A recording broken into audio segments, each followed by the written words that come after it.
गेल्या अनेक दिवसापासून आपल्या महाराष्ट्रामध्ये अॅट्रॉसिटीबद्दल काही व्हिडिओ मोठ्या प्रमाणात व्हायरल होत आहे। त्यामध्ये केतकी चित्रे हिने देखील अॅट्रॉसिटीबद्दल मोठं वक्तव्य केलं होतं आणि त्यानंतर अॅट्रॉसिटीबाबत जे सोशल मीडियावरती चर्चा आपल्याला होताना दिसू लागल्या आणि अॅट्रॉसिटीबद्दल अनेक लोक व्यक्त होत होते, अनेक जण त्याबद्दल जे आहेत त्यांचे मतं मांडत होते। परंतु आता 2024 मध्ये फेब्रुवारी महिन्यामध्ये जे आहे सुप्रीम कोर्टाकडून अॅट्रॉसिटीबद्दल खूप मोठं वक्तव्य करण्यात आले किंवा अॅट्रॉसिटीबद्दल जे खूप मोठा असा निर्णय घेण्यात आलेला आहे। तर नेमकं प्रकरण काय आहे संपूर्ण बातमी पाहणार आहोत।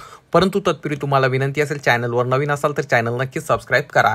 गेल्या काही दिवसापासून आपल्या महाराष्ट्रामध्ये आपण अॅट्रॉसिटीबद्दल सोशल मीडियावरती दररोज काही ना काही वाचतोय। प्रत्येक जण काही ना काही अॅट्रॉसिटीबद्दल बोलत आहे।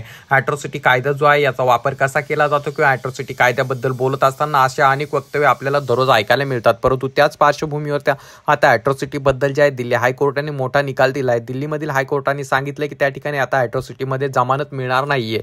जर तुम्हाला अॅट्रॉसिटीमध्ये जमानत हवी असेल तर ज्याच्यावरती अन्याय अत्याचार झाला किंवा ज्याने तक्रार दिली त्याच्या समोरच त्याला अगोदर त्याबद्दल माहिती दिली जाईल आणि त्यानंतरच समोरच्याला जे जमानत मिळणार आहे। अशा प्रकारची घोषणा किंवा अशा प्रकारचा निर्णय जो आहे दिल्ली सुप्रीम कोर्टाचे जे आहे जस्टिस नवीन चावला यांनी दिलेला आहे। त्यामुळे याकडे आता सर्वात जणांचं लक्ष मोठ्या प्रमाणात लागून आहे। अॅट्रॉसिटीमध्ये जर आता यानंतर जमानत मिळणार नसेल तर त्यामुळे या प्रकारचा अॅट्रॉसिटी एक प्रकारे मजबूत होत चालली आता आपल्याला असं दिसून येते।